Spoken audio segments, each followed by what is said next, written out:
Magandang umaga po sa lahat ng ating kids.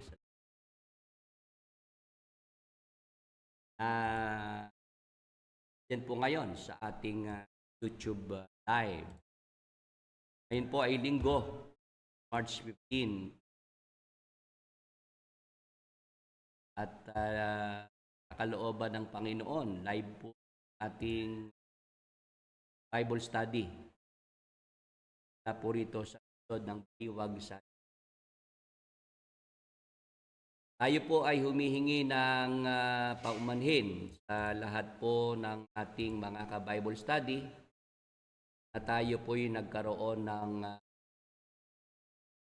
kakaantala ng delay dahil karoon po ng technical problem dito po sa ating ginagamit na computer para podcast. Ngayon po ay hindi naman tayo makakagamit ng video, wala po tayong video at maunawaan niyo po mga kapatid na talagang mga hindi inaasahang mga pangyayari yung ating computer na gamit po ating live ay kaya po ngayon ang ating gamit yung ating laptop. Kaya wala po tayo ngayon sa Facebook Live. Dito lang po tayo sa ating channel. Kaya kung pwede po ay ma-share lang natin sa ating kasama yung link ng ating video dito YouTube Live. Meron na po ngayong 17 mga nanonood sa atin sa YouTube Live. Salamat po sa ating mga kasama umantabay po sa ating programa ngayon.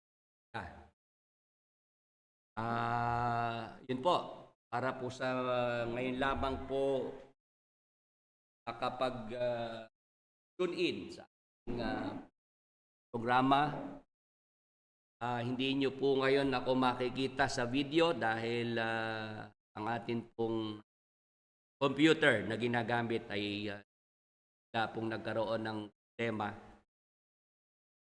Kaya ito po muna ang ating gamitin, yung laptop at importante naman po yung madinig, mapakinggan nyo po yung ating ating paglilingkod. Ready na po ba ang mga nandyan sa YouTube Live? Wala na po munang batian portion. Hindi na po muna tayo mag-shout out. Diretso na po tayo sa ating paksa na ipaglilingkod, mga kapatid, mga ka-Bible study. Kung ready na po ang ating mga ballpen at papel, mga gusto maglista dyan, noong ating mga babasahing mga talata. Ang ating paksa, ang mensaheng ibig ituro ng talinghaga ng alibughang anak ayon sa Biblia. Ito po mga kapatid, mga ka-Bible study, ang ating paksa na pag-aaralan. Ang tungkol po sa talinghaga ng alibughang anak. Meron po kasing ka-Bible study tayo na nagpadala ng kanyang katanungan sa ating programa na pang Martes, pang Huwebes. Yung isa nating ka-Bible study, ang pangalan ay yung Atoy, Brother Atoy. Doon sa kanyang pinadalang katanungan, bakit daw sa pagkakaintindi niya nung mabasa niya yung alibughang anak, yung talinghaga ng alibughang anak, para ika, Brother Willie, ang Diyos ay pabor pa sa masama Yun ang kanyang pinagpapala. Pwede bang maipakita yung tanong? Hindi. Yun ang problema. Dahil nagka-problema po yung ating computer, di po maipapakita sa screen yung tanong ni Atoy Rependa. Hanapin ko pa rito sa aking messenger para mabasa. Ito po. Tanong ni Ate Rependa, Brother Willie, alam ko na pinagkalooban ka ng Diyos ng karunungan para sumagot patungkol sa pananampalataya at suliranin ng mga tao. Matagal ko na itong tanong kahit nang nasa MCGI pa ako. Alam ko kasi na di ito masasagot ni DSR. Tanong ko lang, bakit kaya parang mas pinapaboran ng Diyos ang mga makasalanan at mga taong di naman siya pinapasalamatan kahit papurihan man, pero sila pa yung sumasagana sa buhay? Itulad ng mga taong halos araw-araw nagpapasalamat sa Kanya pero hikahos sa buhay. Katulad ng parabola sa Biblia na alibughang anak na nilustay ang yaman na binigay ng kanyang ama. Pero pinagpala pa rin at binihisan nang ito ay bumalik. Di tulad ng anak na laging naglilingkod sa kanyang ama, ay di man pinagpala ng kanyang ama. Ito ay malaking tanong sa aking kaisipan na ang Diyos ay pabor sa masuwayin at di sa masunurin. Sana mapansin yung aking katanungan. Ayan po mga kapatid, mga ka-Bible study dito sa ating YouTube live. Pinasa ko po yung tanong ng ating ka-Bible study na si Atoy Rependa. Yung kaniyang tinatanong, yung tungkol sa alibughang anak, na sa kanyang pagkakaintindi, parang ang Diyos ay pabor pa sa makasalanan, sa mga taong hindi marunong magpasalamat sa Kanya. Ngayon, yung mga tao naman daw na araw-araw nagpapasalamat sa Diyos, hikaho sa buhay. At doon ika sa talinghagan ng alibughang anak, yung anak na nilustay lahat ng kaniyang mana, nung bumalik sa tatay niya, ano pa, yun ang pinagpala. Samantalang yung anak naman na naglilingkod doon sa tatay, hindi pinagpala. Yun po yung kay Atoy Rependa, mga kapatid. Ngayon, dyan po ba sa mga nasa YouTube live, ganon din po ba ang inyong mga saloobin tungkol sa Diyos? Kapareho po ba kayo ni Brother Atoy Rependa? Yun ang kanyang obserbasyon.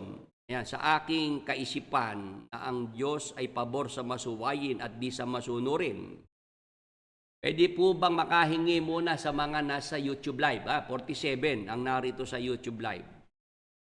Ganun po ba rin ang inyong pananaw, mga kapatid, kaka-Bible study? Pwede po bang mag-participate ang mga nandiyan sa YouTube live? Yan, may hinanakit ata yung nagtatanong. The way I look at it, parang ganun nga po yung aking basa dito sa kanyang pinadala sa atin, na bakit parang ang Diyos ay hindi siya parehas. Bakit ang kanyang pabor ay doon sa mga makasalanan na hindi man lang marunong magpasalamat, pero sila yung sumasagana sa buhay. Itulad ng mga taong halos araw-araw nagpapasalamat sa Kanya pero hikaho sa buhay. Mga kapatid dyan sa YouTube live, mga ka-Bible study natin, O kaya itong paksa na ito na ating pag-aaralan, ang mensaheng ibig ituro ng talinghaga ng alibughang anak. Kaya ito po yung ating paksa na binalangkas. Salamat po sa Holy Spirit at tinulungan po tayo na mabalangkas ang paksang ito, mga kapatid. Matagal po ako sa MCGI, 19 years. Pero ito po, mga kapatid, na tungkol sa alibughang anak, mga kapatid, minsan ko lang po itong narinig na pinasadahan ni Brad Eli. No? Kaya lang ang paliwanag pa niya rito, mga kapatid, sa akin natatandaan. Ewan ko lang kung meron nakakatanda sa inyo. Sabi ni Brad Eli, lumalabas ika, hindi yung anak ang alibugha dyan yung tatay.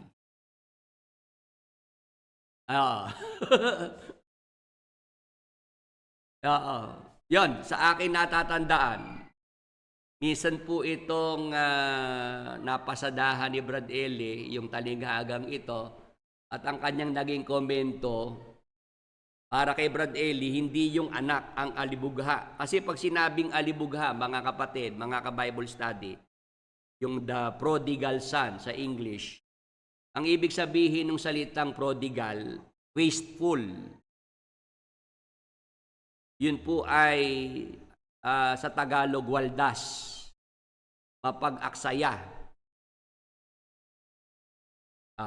Yung nasa talinghaga, yung bunsong anak na tinatawag na alibughang anak, yun po yung nagwaldas noong kayaman ng kanyang minana mula sa kanyang ama. Ayan, sabi ni Ed Jolie Lingad, yung Bible verse pa ang pinintasan ni EFS.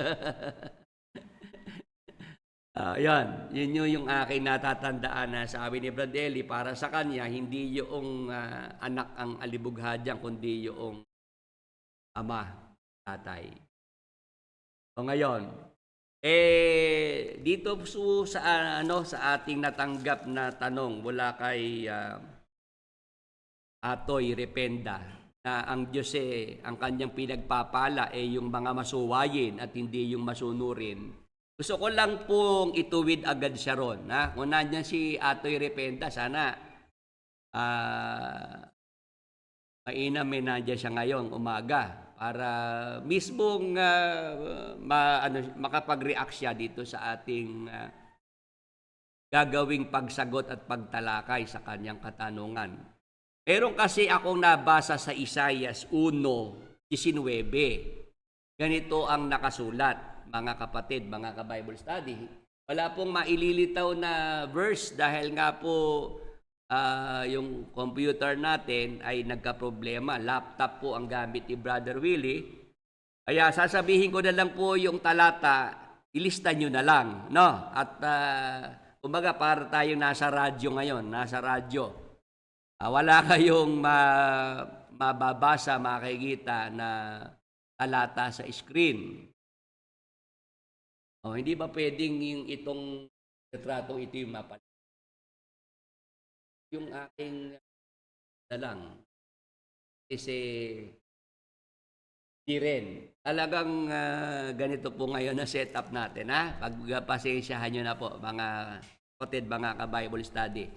Mahalaga naman yung mensahe ang inyong marinig. Sa Isaias 1:19, kung kayo'y magkusa at mga masunurin, kayo'y magsisikain ng buti ng lupain.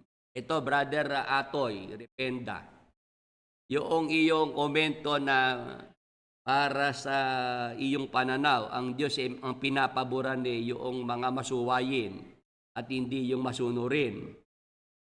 Yung talatang ito sa Isaias 1:19, baka naman pwede, Brad Edwin, mag-comment ka dyan sa YouTube. At yung talata na binabasa ko, kung kayang ilitaw, doon naman tayo maglitaw ng talata. Ha? Pag-aralan nyo yung aking naiisip na solusyon na dyan mismo sa comment, chat box ng YouTube, yung talata na babasahin ko, kung kaya namang mailitaw, much better. No?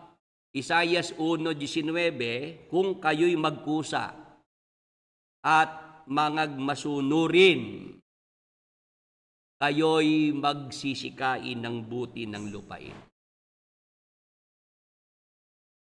Ano ang dapat nating maintindihan dito, mga kapatid, mga ka-Bible study? Merong pangako ang Diyos na kabutihan, pagpapala para sa mga tao na marunong magkusa, sumunod ng kusa, may pagkukusa, at yung mga taong masunurin. Amen.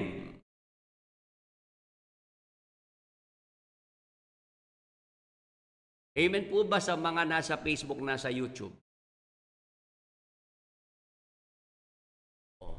Pagka itong laptop pa rin ang gagamitin natin, no? Di ba? Dire-diretso na lang ako magsalita. Kaya lang, yung message ng mga tao naman ang kailangan mabasa ko rin kung sila sumasang-ayon at nakakasunod. Yun ang gusto kong ituwid kay Brother Atoy Rependa at sa mga iba pa na ganun din ng mga naiisip tungkol sa Diyos.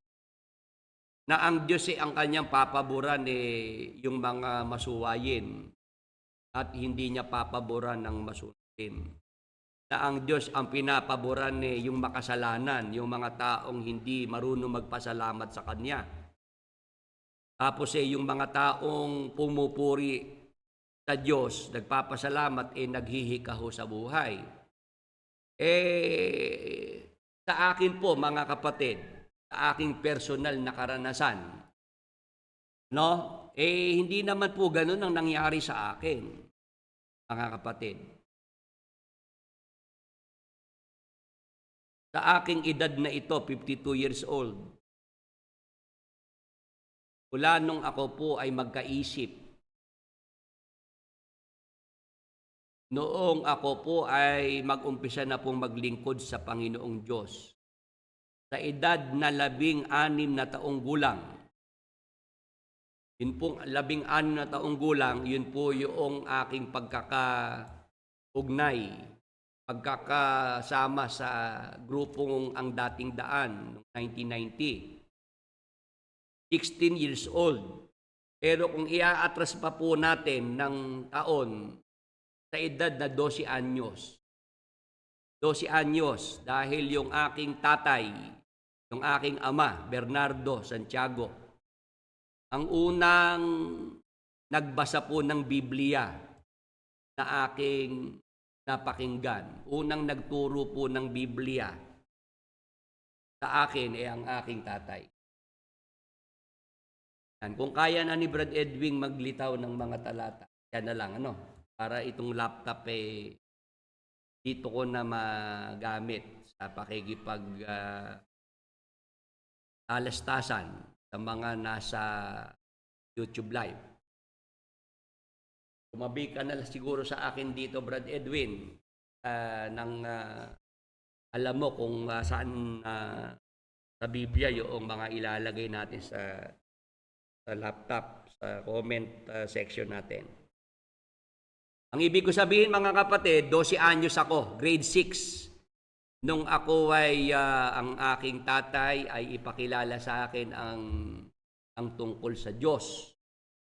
Kasi yung, kung kayo nakabasa na po ng aking libro na Pinoy Walking Bible, nandun po yung kwento tungkol sa aming maliit na grupo dito sa Bulacan na pinangasiwaan ng aking ama.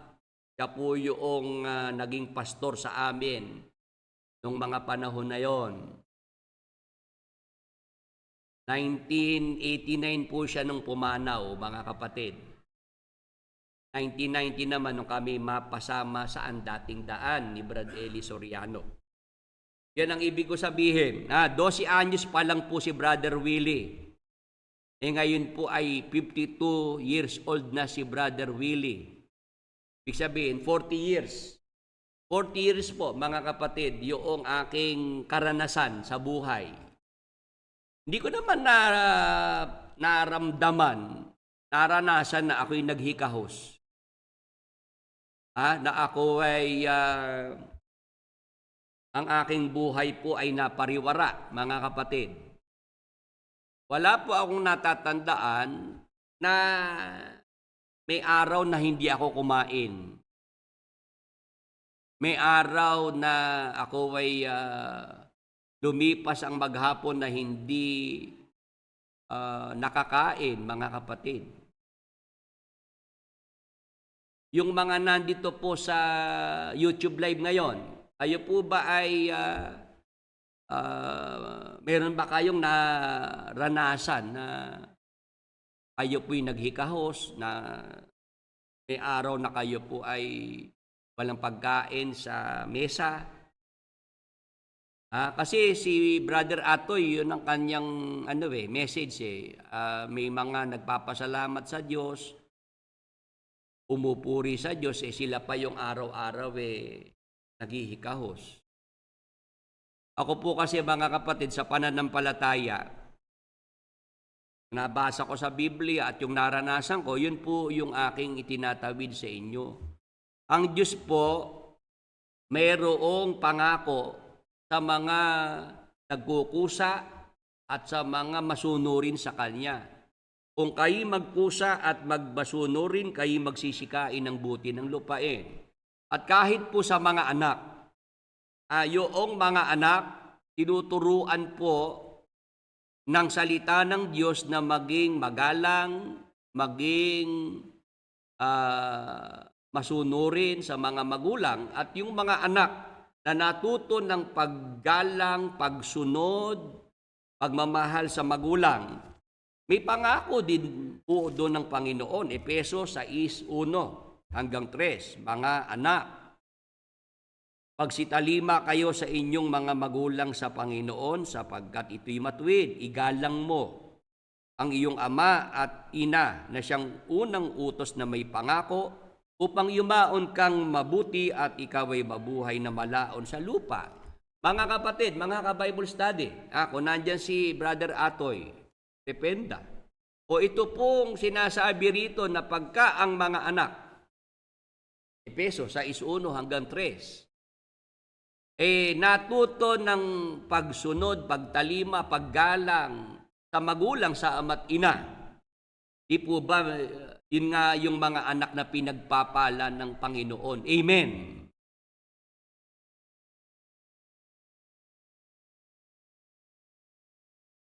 Sa ating mga nasa YouTube Live, dito na ako siguro sa aking cellphone, magmo-monitor. Para sa yung mga chat, yan. Sa laptop na. Yung stand siguro magamitin natin ng merong nababasa rito at hindi ko hahawakan tong cellphone. Sa mga nandyan po sa YouTube Live, naintindihan niyo po ba, mga kapatid? Ako gusto ko munang bago umpisahan yung paksa, yung mga komento ni Brother Atoy Rependa, ko na yon. Masagot ko na at maituwid siya ron. Ang akin po kasing purpose, kaya ko sinasagot si Brother Atoy Rependa, para siya at yung iba pa na ganun din ang tumatakbo sa kanilang mga isip tungkol sa Diyos, sila po ay maituwid at maitama. Gamit natin ang salita ng Diyos na ating binabasa sa Biblia. Mga kapatid, mga ka-Bible study, amen. Yun ang ating panghihikayat, lalo sa mga kabataan, lalo sa mga anak. Nung isang araw, meron akong kinausap na anak eh. Sabi ko, be nice to your mom. Kasi naidudulog sa akin yung problema eh, sa kanyang anak. Sila eh magnanay. Eh yung kanyang anak kasi babae, ano na rin, dalaga na rin. Medyo ano pa, kumbaga eh hindi pa ganun ka-matured ang pag-iisip ng kanyang anak na babae. Eh ano, ikatigasan ng ulo. Yon. Tapos ay pinagsasabihan, pinapangaralan ay pag sumasagot pa ng pabalang. Ayun, naidulog sa akin, naikonsulta sa akin. Eh, namang kanyang anak eh, makakilala naman ako at nakakausap naman ako, nakakapanood din sa ating programa. Yung sinabihan ko siya, sabi ko, be nice to your mom. Ika ko, sa Biblia, ang mga masunuring anak sa magulang, yan ang may blessing ng Panginoon. At yun po mga kapatid, totoo yun. Pagka ang anak ay natutong rumispeto sa kanyang magulang, magalang, mapagmahal, at lumilingap sa kanyang magulang, ang pagpapala ng Panginoon nandoon po sa ganong anak. Amen. Bakit ko po yun nasasabi mga kapatid? Ako po kasi, meron din akong mga magulang noong araw. Kaya lang sila po ay pumanaw na. Sila maaga po silang pumanaw, yung aking ama. 1989, pumanaw. Yung aking namang ina, 2006, pumanaw. Pero si Brother Willie po, nakagawa naman po ng pagseserbisyo, paglilingkod sa aking mga magulang. Yung aking tatay, na bedridden yon, na stroke, paralyzed. Pero nakapaglingkod naman po ako sa kanya. Kung siya po ay gano'n na po ang kanyang kalagayan. Ang aking nanay naman, gano'n din po, nung magkasakit, nung panahon na yun ako naman po ay meron namang magandang negosyo at kumikita naman, hindi naman po napabayaan yung aming nanay sa kanyang mga pangangailangan, mga gamot, pagdadali sa ospital, hanggang sa siya po ay magkasakit, pumanaw yung kanyang libingan. Hindi ho pinroblema yan ng naming magkakapatid. Wala hong naging problema, hindi po naging mabigat na pasanin nang pumanaw yung aming nanay dahil napaghandaan at napagtulong-tulungan naman yan. Si Brad Eli nga medyo nagpapa pa dyan, patawag doon, nagpaingay pa si Brad Eli noong panahon na yon na ang nanay ko ay siya ang nagpagamot, gumastos sa ospital. Tapos hanggang sa paglilibing si Brad Eli rin daw ang nag-intindi, gumastos. Nagpapalapad ng papel si Brad Eli sa mga miyembro para ako'y masiraan. Wala kang utang na loob yung Willie Santiago na yan. Yung nanay niya nung magkasakit, ako ang nagpagamot, ako gumastos sa ospital.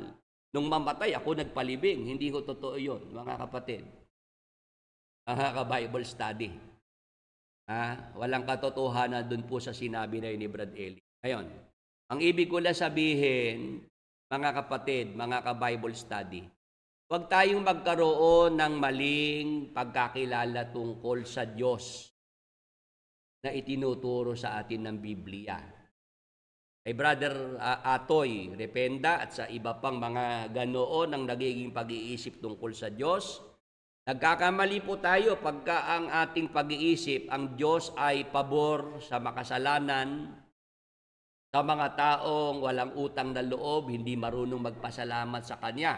At yung tao na pumupuri, nagpapasalamat, naghihikahos. Sabi ni Brother Ato, yung alibughang anak doon sa talinghaga, yun ang pinagpala noong tatay. Pero yung anak na naglilingkod ay hindi naman niya pinagpala. Brother Ato, huwag ka magagalit sa akin, nagkakamali ka. Yung talinghaga ng alibugang anak, nabasa mo yun pero hindi mo naunawaan yun. Yun ang agad kong masasabi. No? Ngayon, hindi naman ako nakikipag-away kay Brother Atoy. Ako nga nagpapasalamat sa kanya kasi siya nga sa atin lumapit. No? Sa atin siya, kumbaga, sabi niya kay KDR, di siya umaasa na yun masasagot ni KDR Kaya bang i-post yung ma-share natin yung tanong ni Atoy Rependa rito sa comment section? Messenger? Para yung mga nandyan sa online, mabasa na si Brad Atoy, sabi niya, yan, Brother Willie, alam ko na pinagkalooban ka ng Diyos ng karunungan para sumagot patungkol sa pananampalataya at suliranin ng mga tao. Yun naman yung nakita ko na siya kumikilala naman. I-recognize niya na ako nga ay makakatulong sa mga tao para masagot yung mga tungkol sa pananampalataya at suliranin dahil nga sa kaloob ng Diyos na karunungan. O kaya siya sa akin nagtatanong kasi sabi niya matagal ko nang tanong ito kahit nang nasa MCGI pa ako. Ibig sabihin si Exeter na rin. Alam ko kasi na hindi ito masasagot ni DSR, ni KDR. Nasukat niya agad si KDR na hindi kayang sagutin yung kanyang tinanong. Kaya sa atin pong programa, ito nilalapit ngayon at tinatanong ni Brother Atoy Rependa. Yan, nakikita na nila, salamat at nagagawa ng paraan. Na yung aking binabanggit na ito, yan, nababasa nyo, may katib. Ngayon, puntahan na po natin ang ating pagsama, mga kapatid. Yung aking naging pagbabasa sa Biblia, pasakali pa lang po yun, mga kapatid. Kumbaga yun ay preview, introduction. Para lang agad ko maituwid si Brother Atoy doon sa kanyang mga pananaw na ang Diyos ang pinapaboran yung mga suwail. Hindi po. Ang Diyos po ay nandito po, nangako sa mga marunong magkusa at marunong na sumunod, maging masunurin. Kung kayo'y magkusa at magmasunurin, kayo'y magsisikain ng buti. Yon. Kaya dapat po, mga kapatid, mga ka-Bible study, tayo po ay maging masunurin. Hindi tayo dapat maging mga suwail. Kasi ang Diyos naman po, alam po niyang gantimpalaan naman yung mga tao na masunurin sa Kanya. Amen. Meron nga pong reward, pagbibigay ng gantimpala doon sa tinatawag na hukuman ni Kristo. Yung tinatawag na bima, mga kapatid, mga ka-Bible study, para sa lahat ng ating mga ginawa dito sa ibabaw ng lupa, yung ating mga gawang mabuti na ginawa natin sa pananampalataya, sa pag-ibig, meron po yung mga gantimpala, meron po yung mga rewards. Mga kapatid, mga ka-Bible study. Ngayon, itong ating paksang ito, na tungkol sa talinghaga ng alibugang anak. Mga kapatid, ito po ay magiging 2 Sunday, 2 linggo po na paksa itong ating pag-aaralan ngayong umaga. At umpisahan ko na po agad, mga kapatid, ang paksang ito. ang mensaheng ibig ituro ng talinghaga ng alibughang anak ayon sa Biblia.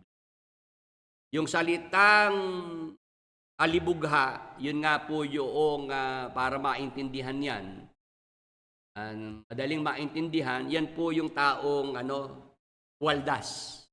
No? Ang tawag diyan ng iba'y mga one-day millionaire. Yung bang nakahawak ng pera, ubos-ubos biyaya. Mga kapatid, mga ka-Bible study. Naintindihan niyo po yon sa YouTube Live. Para alam niyo po yung salitang alibugha. Yun po yung taong ulaksak.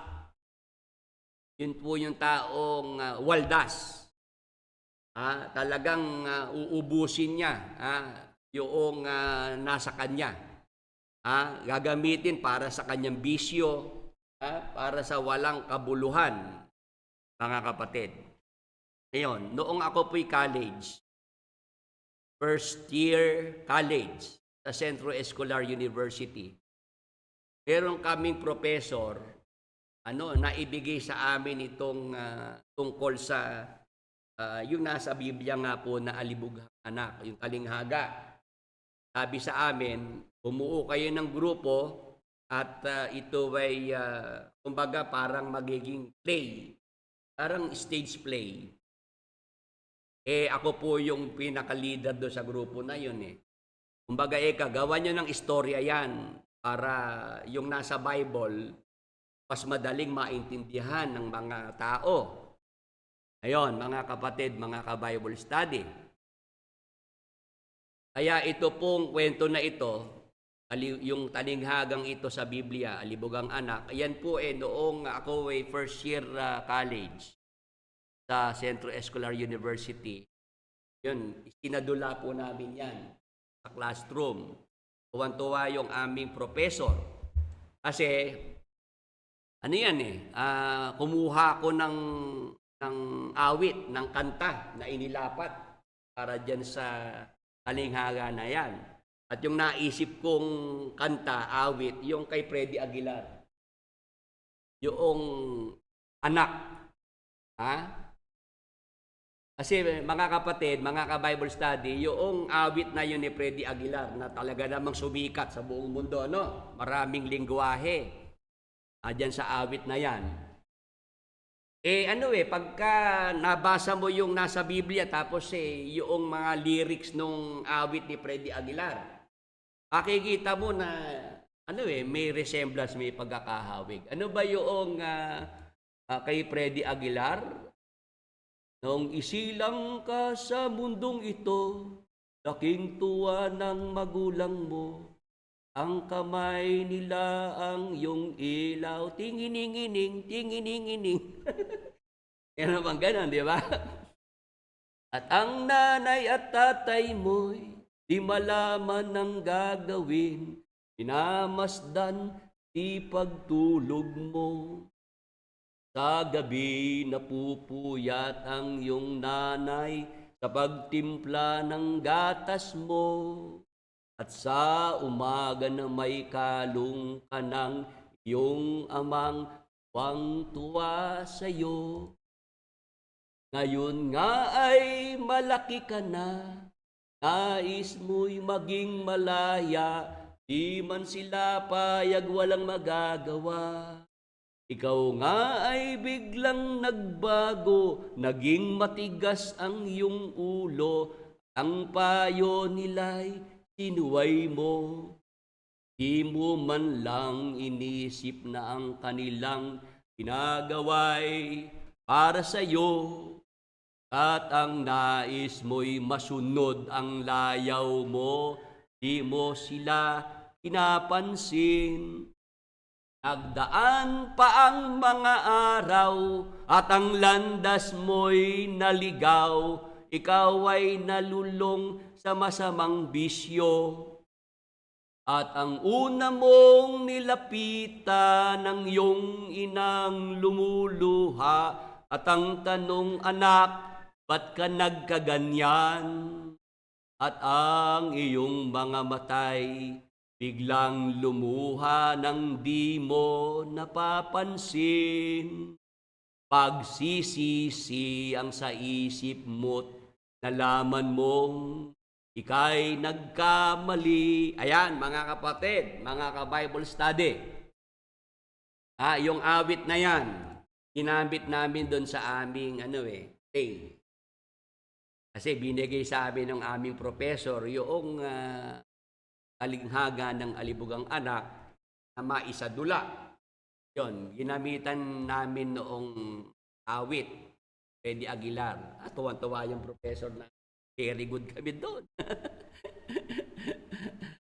Kaya nga nung magpaalam ako sa professor namin na ako hihinto na sa pag-aaral, nalungkot Sayang naman yung yung naumpisahan mo dito sa eskwelahan.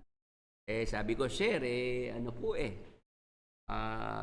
doon na po ako magpo-focus sa Bible at nararamdaman ko po yun na po yung aking calling sa Panginoon.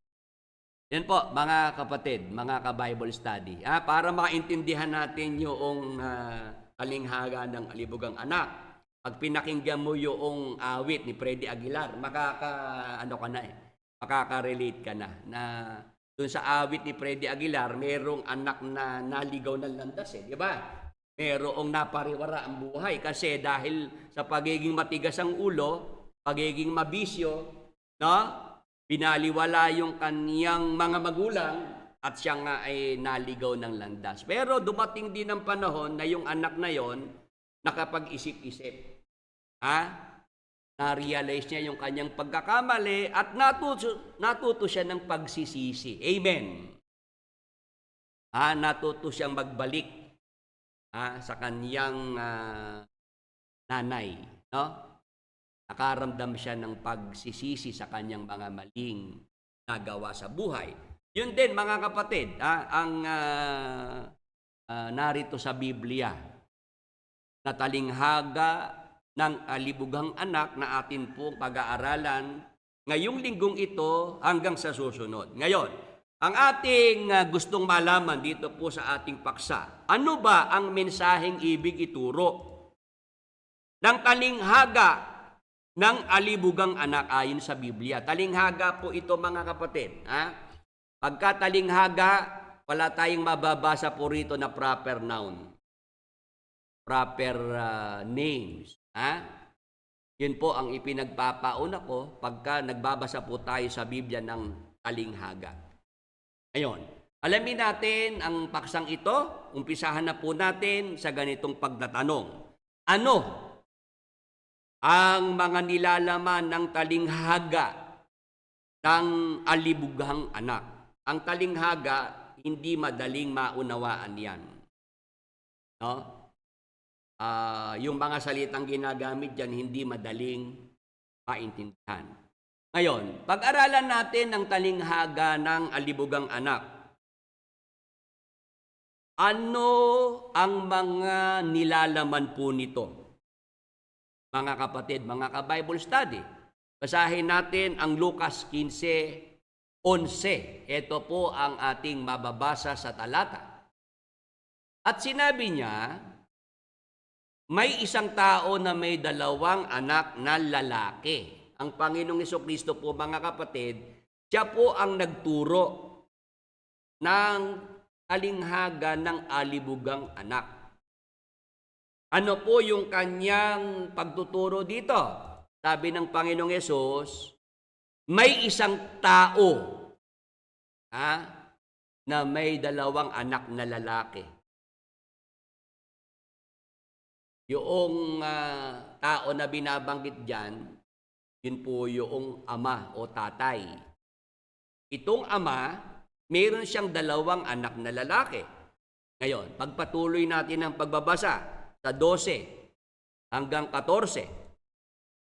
At sinabi sa kanyang ama ng bunso, Ama, ibigay mo sa akin ang bahagi ng iyong kayamanang nauukol sa akin. Mga kapatid na nakikinig, mga ka-Bible study, yung ama may 2 anak na lalaki. Ngayon, ito yung bunsong anak niya. Ano sinabi sa kanyang ama? Ama, ibigay mo sa akin ang bahagi ng iyong kayamanang nauukol sa akin.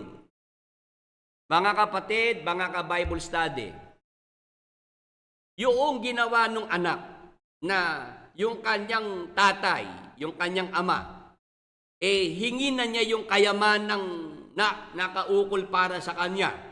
Tama ba yun o mali? Sige po, sagot po ang mga nasa YouTube. Ha? Yun ho bang ginawa noong anak na yung tatay niya kausapin niya at hingi na niya yung mana na para sa kanya? Tama po ba yun o mali yung ginawa ng anak? Sagot po, mga kapatid, mga ka-Bible study. Yan, Rowena Hamyas. Mali po. Sige po, yung iba pa. Si Attorney Lingad, gusto ko sumagot siya dyan kasi nakakaalam siya bilang abogado tungkol sa inheritance, tungkol sa mga mana. Kasi di po ba mga kapatid, mga ka-Bible study, alam natin, para ang anak tumanggap ng mana sa kanyang magulang, sa kanyang ama, sa kanyang ina, kailan yon? Pagpatay na yung magulang. Tama po ba? Yan. Yung mga nandito po sa YouTube Live, 69. Gusto ko po kayong sumali sa ating paksa. Makita ko kung kayo'y nakikinig ng mabuti, naintindihan niyo po yung pinag-uusapan natin. Yung bunsong anak, kinausap yung tatay niya.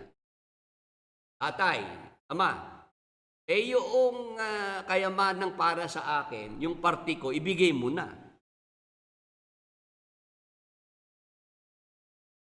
Alam niyo po kung kayo ang tatay, kung kayo ang merong ganong anak, ano mararamdaman niyo? Parang si Brad Eli, no?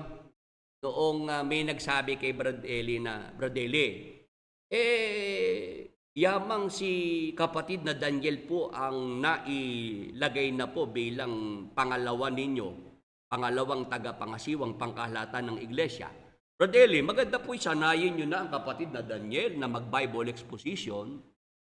Siya na po ang isasalang natin sa mga debate, sasagot sa mga tanong sa radyo, telebisyon. May mga ganoong matatanda na nagpanukala na hasain na ni Brad Eli si Brad Daniel. Kasi siya na ang vice presiding minister Way back mga 1996 siya na ang na iproklame. Alam niyo sagot ni Brad Eli do sa mga matatanda na nag-suggest sa kanya na si Brad Daniel bigyan na ng exposure, sanayin na. Sabi ni Brad Eli, buhay pa ako! Buhay pa ako! Gusto niya ako palitan! Hello?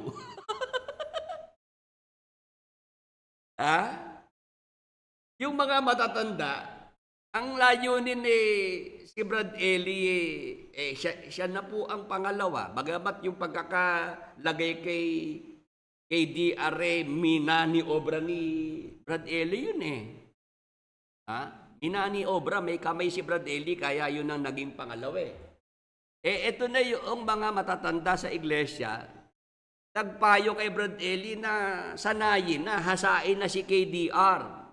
Mag-Bible exposition, sumagot sa mga tanong ng mga tao sa radyo, telebisyon, makipagdebate na rin. Sabi, kay Brad Eli, negative yung dating na yon. Sabi ni Brad Eli, ano gusto nyo mangyari? Buhay pa ako, palitan nyo na ako, palitan na ako. Ganon si Brad Eli. Kaya ang nangyari, talagang si KDR, hinayaan lang niyang maging hayahay. Talagang hindi niya inubligan na si KDR ay talagang hasain niya. Kaya noong siya umalis kay Don Manolo Pabi sa DCWB, nagpaalam siya. Dapat si KDR ang inupo niya, nakapalit para sumagot sa mga tanong sa programa ni Don Manolo Pero hindi Ang tinawag ni Brad Eli, ako. Ako yung ipinalit na resource person. Dapat si KDR yun eh. Ngayon ba tayo napunta dyan? Kasi yung bunsong anak, buhay pa yung kanyang ama, hinihingi na yung mana niya. Hindi ba yun eh, insulto yun sa ama? Insulto sa tatay yun eh. Kasi parang lumalabas doon sa kanyang bunsong anak, abe tatay, wala kang halaga sa akin. Ang mahalaga sa akin yung kayamanan, mamamana ko sa iyo. Tatay, para sa akin, ikaw'y patay na. Kaya yung mana ko, ibigay mo na sa akin. Diba? Hello!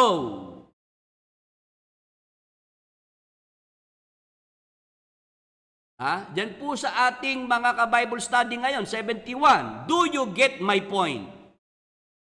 Nakuha niyo po yung punto na yon na noong hingin, noong bunsong anak, sa kanyang tatay, yung kanyang mana, yung parte niya, ano yun? Ang iinsulto sa kanyang tatay yun.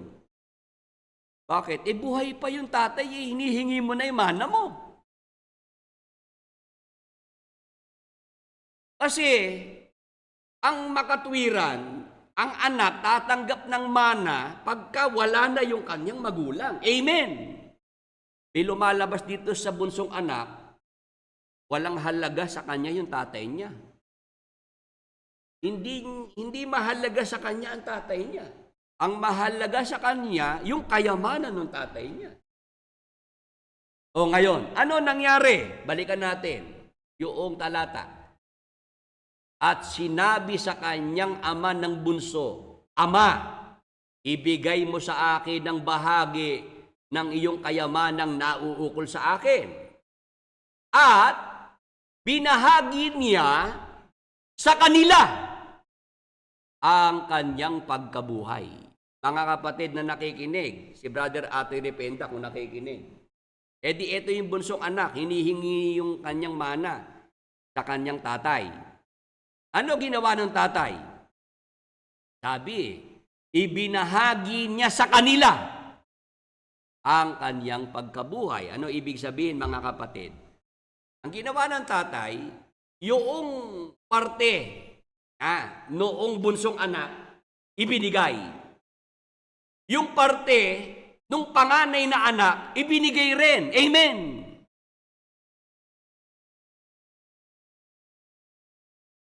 Hello! Sa mga nasa YouTube live, hindi lang yung bunsong anak ang pinamanahan nung tatay. Pati na rin yung panganay niyang anak, ibinigay na rin yung parte naman na noong panganay na anak. Amen! Akala kasi nung iba nagbabasa dyan, yung bunsong anak lang ang pinamanahan ng tatay. Si Attorney Linga, dadyan ba? Napansin kaya ni Attorney yon? Napansin po ba ng mga nasa YouTube live yung punto na akin po ngayong binibigyan ng emphasis? Hinihimay-himay natin yung talata, Brother Edwin. Hindi ko napansin yun na, sabi ni Attorney Lingad.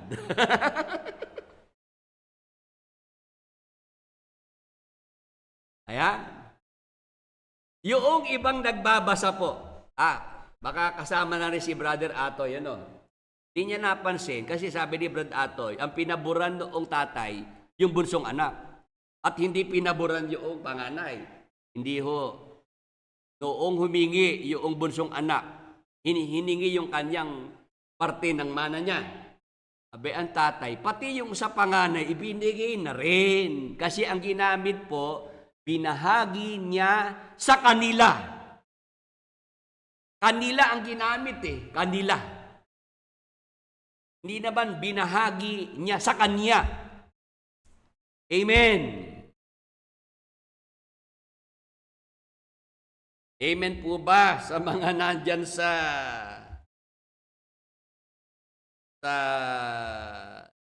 YouTube Live?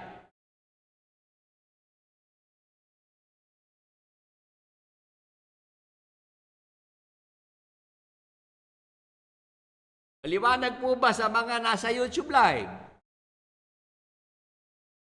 Nakita niyo po si Brother Willie pagka talagag yung mga talata hinihimay na.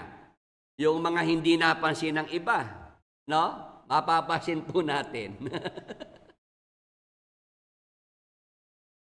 Pati yung panganay na anak na lalaki, natanggap na niya yung mana niya. Kaya, Brother Atoy, kung pwede, baguhin mo na yung iyong pananaw.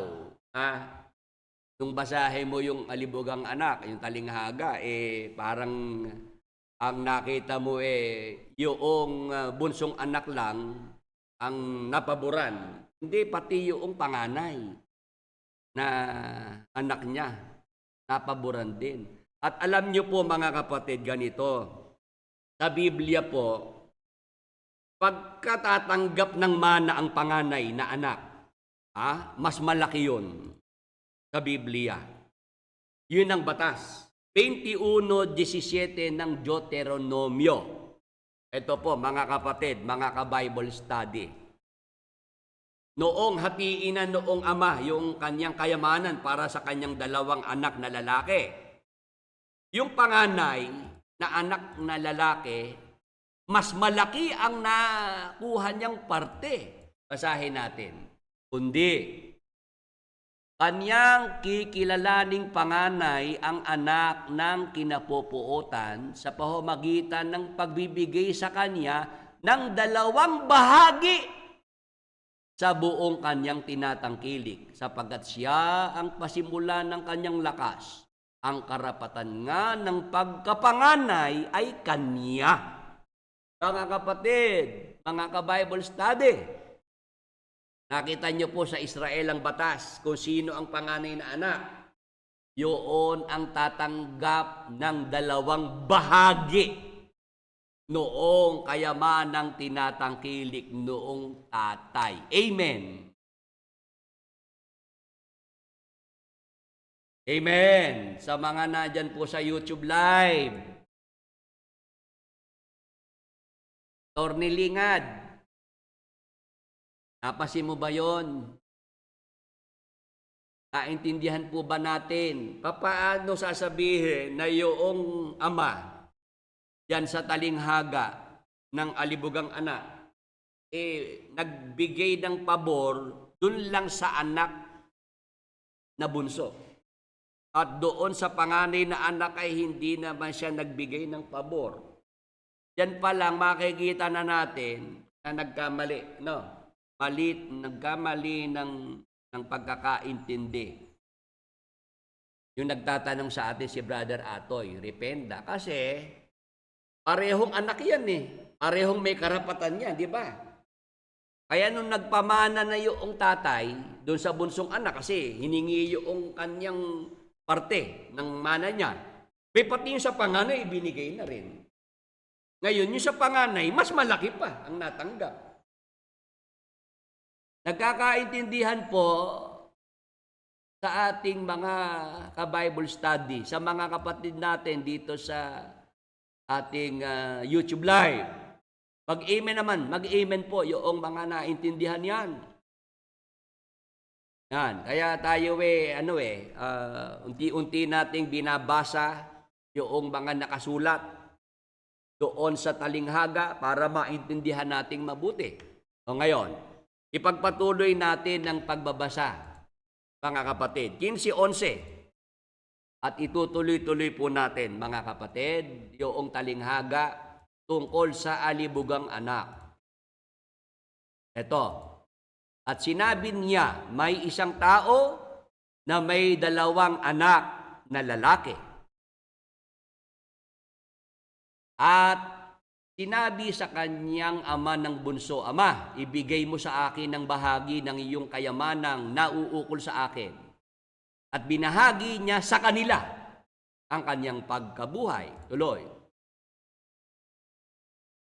At hindi nakaraan ng maraming araw, ay tinipong lahat ng anak na bunso ang ganang kanya at naglakbay sa isang malayong lupain. at dooy inaksaya ang kanyang kabuhayan sa palunging pamumuhay. Nakikinig po ang ating mga ka-Bible study. Noong matanggap na noong bunsong anak, makuha na niya yung parte ng kanyang mana mula sa kanyang ama. Ano ginawa ng bunsong anak? Lahat ng kanyang mana na kayamanan, tinipon noong anak na bunso. Tapos naglakbay sa isang malayong lupain. Ibig sabihin, lumayo na itong bunsong anak. Iniwanan na yung kanyang ama at yung kanyang kapatid na panganay. Itong bunsong anak, nagpakalayo-layo na. Naglakbay siya patungo sa isang malayong lupain. At nung sinaron na po sa malayong lupain, doon niya inaksaya ang kanyang kabuhayan sa palunging pamumuhay. Inubos talaga niya yung lahat ng kanyang kayamanan. Naalala ko yung kwento ni Kapeding sa akin. Pero kaikang yung kapatid ng tatay mo, merong kaikang tsuhin. Dahil mahal na mahal ikayo nung magulang nila, nung yun ay mag-asawa. Hiningi na niya yung kanyang yung kanyang parte. Binigay naman noong mga magulang. Alam mo yun ang talagang maraming lupain. Malaki lupain nun eh. Pero nung mag-asawa yun at nagpunta sa Mindoro. Hindi ko nababanggit ng pangalan, baka sumama loob noong ba nating kamag-anak Yun ang kwento ng Kapeding sa akin, na nung mag-asawa yon, nagpunta ng Mindoro, tapos lahat ng kanyang minana sa magulang nila, inubos doon. Tapos ang nangyari doon sa iyong amain na yon, siya ang walang bukid. Ngayon siya nakikigapas-gapas na lang. At dahil baon sa utang, sabi ni Kapeding sa akin, alam mo sa awa ng aking nanay, si Nana Beyang, hinahabol pa yung kapatid niya at bibigyan pa ng Kasi yung halos na inani, pambayad na sa utang, bibigyan pa ni Nana Beyang para yung kanyang kapatid na yun may maiuwi. Yun yung naalala ko diyan sa binasa nating talata. Na meron talagang gano'n na pag nakahawak ng kayamanan, ng pera, ubos-ubos biyaya ang nangyayari. Ang tawag diyan one-day millionaire. Talagang magwawaldas na magwawaldas at pagkatapos nun, talaga namang dilat na, wala nang magugutom na talaga at wala nang talagang natira. Yan ang nangyari po dyan sa sa bunsong anak, mga kapatid, mga ka-Bible study. Na noong kanyang matanggap yung kanyang mana, yung parte ng kanyang mana sa kanyang ama, lumayo. Pumunta sa isang malayong lupain at doon niya inubos, inaksaya ang kanyang kabuhayan sa palunging pamumuhay. Ngayon, ano nangyari, mga kapatid? Tuloy natin ang basa. 14. At nang magugol na niyang lahat, ay nagkaroon ng isang malaking kagutom sa lupaing yaon. At siya'y nagpasimulang mga ilangan. Ano nangyari doon sa malayong lupain? Ubos na yung kanyang kayamanan. Nagkaroon ng isang malaking kagutom. At siya'y nagpasimulang mga ilangan. Doon na siya nagipit. Kasi ubos na Wala nang natira sa kanya Ano ngayon ang nangyari? Tuloy ang basa. At pumaroon siya at nakisama sa isa sa mga mamamayan sa lupaing yaon. At sinugo niya siya sa kanyang mga parang upang magpakain ng mga baboy. Mga kapatid, mga ka-Bible study, kayo po ba'y nakakasunod pa? Dahil itong bunsong anak, naubos na yung kanyang kayamanan, no? Talagang nilustay niya eh. Inubos niya eh. Naghirap na ngayon siya. Ngayon, nung siya naghirap na, nagkaroon ng malaking kagutom doon sa lupain na kanyang kinaroroonan. Ano nangyari, mga kapatid, mga ka-Bible study? Siya ngayon ay nakisama doon sa isang mamamayan doon sa lupain iyon. Tapos, ang ginawa, siya sinugo doon sa kanyang parang, sa bukid, ang kanyang pinakisamahan, upang siya magpakain ng mga baboy. Yung dating bunsong anak na masagana ang pamumuhay, kapiling ng kanyang ama, dahil nga lumayo sa kanyang ama, at lahat ng kanyang kayamanang minani, ginasos na niya, inubos na niya, naghirap siya. Nung siya nahihirapan na, ano ginawa niya? Namasukan na lang siya para magpakain ng mga baboy. Pagka inisip mo, naging yung buhay niya, talagang siya namulubi, broke. Yan. Ang tawag dyan nung isa kong kakilala na purdoy.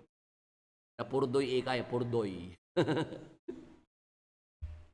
Bankrupt, mga kapatid, mga ka-Bible study. Napunta siya rin sa ganoong kalagayan na siya magpapakain na lang ng mga alagang baboy. Mag-aalaga na lang ng mga... O ngayon, ano nangyari? Tuloy natin ang basa.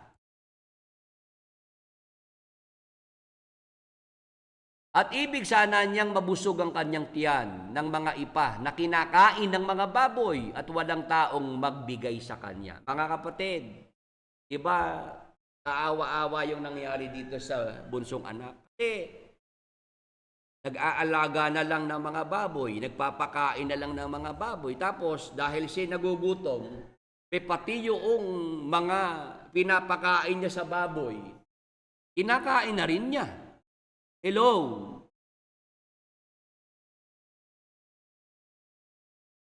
Sa mga nasa YouTube live, mag-message naman po kayo kung kayo nandyan pa nakikinig at naiintindihan. Yung buhay nitong bunsong anak, dahil sa kanyang ginawa, lumayo siya sa kanyang ama, pumunta sa malayong lupain, nilustay lahat ng kanyang mga tama na. Naghirap siya. Tapos nung dumating ang panahon na mayroong malaking kagutom doon sa lupain na kanyang pinuntahan, ang nangyari siya namasukan na lang para mag-alaga ng mga baboy, magpakain ng mga baboy. At dahil siya nagugutom, walang makain, pati yung pagkain ng baboy, kinakain na rin niya.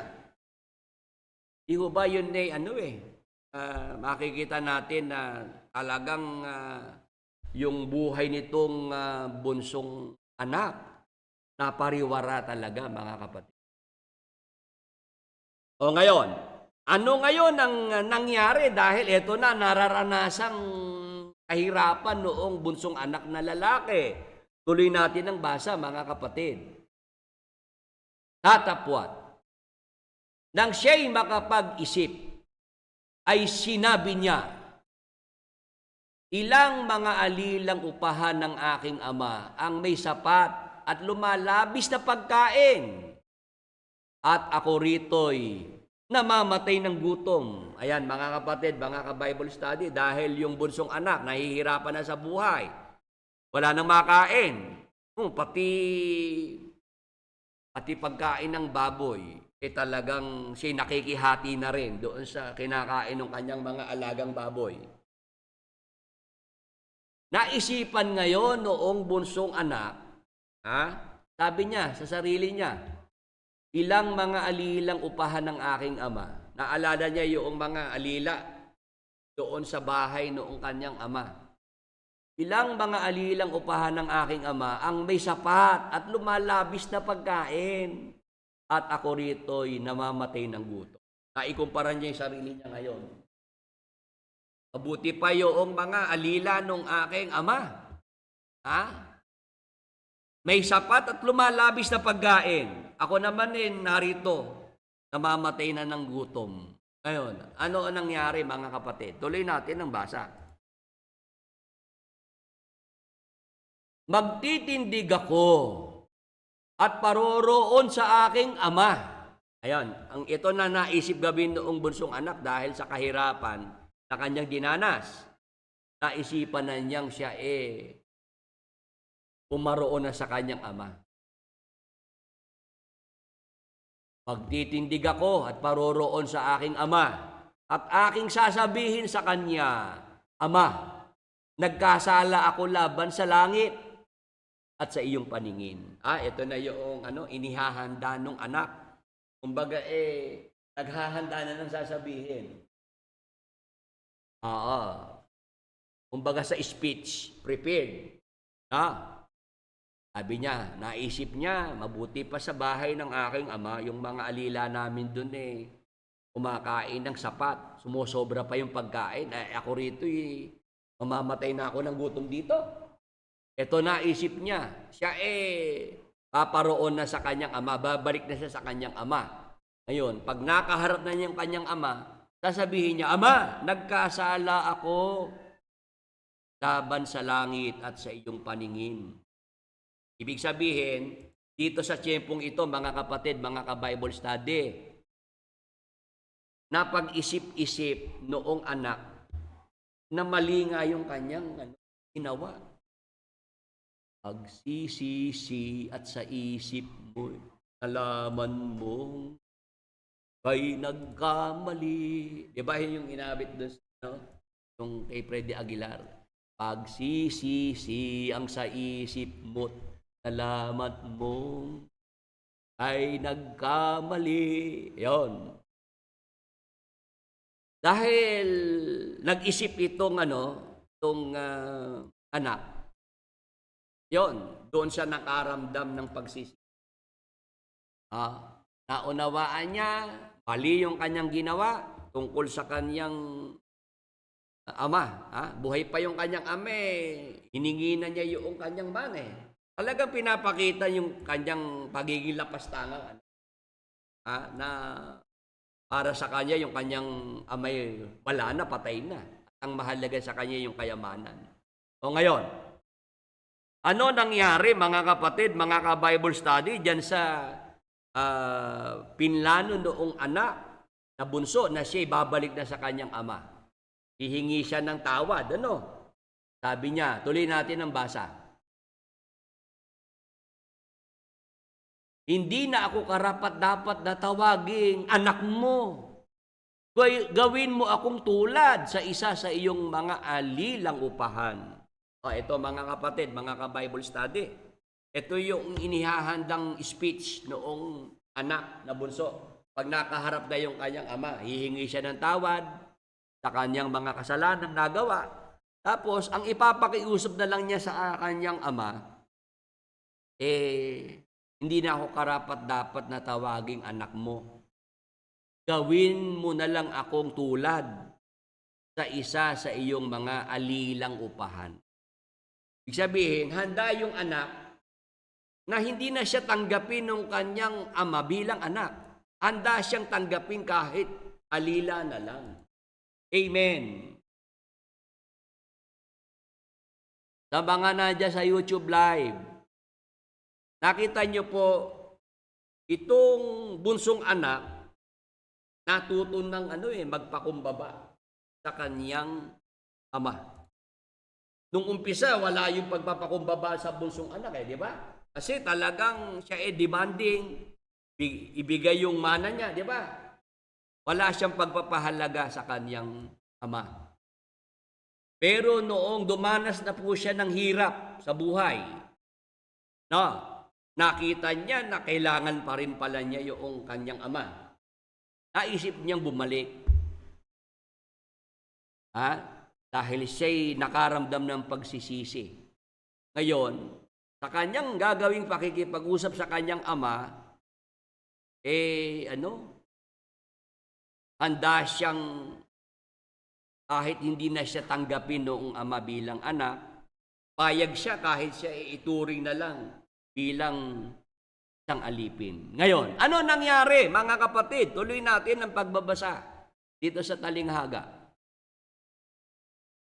At siya'y nagtindig, yung bunsong anak, at pumaroon sa kanyang ama. Ayun, ginawa na niya yung kanyang plano na bumalik na sa kanyang ama. Tatapot samantalang nasa malayo pa siya, ay natanawa na siya ng kanyang ama. At nagdalang habag, at tumakbo, at niyakap siya sa liig, at siya'y hinagkan. Mga kapatid, mga ka-Bible study, ano ang ating nabasa? Nung gawin na noong bunsong anak na siya'y bumalik na sa kanilang lupain, bumalik na sa kanyang ama. Ano ang nangyari? Samantalang nasa malayo pa yung bunsong anak, natanawa na siya ng kanyang ama. Ano ibig sabihin mga kapatid? Yung palang ama, palagi palang naghihintay yun sa kanyang bunsong anak. Amen.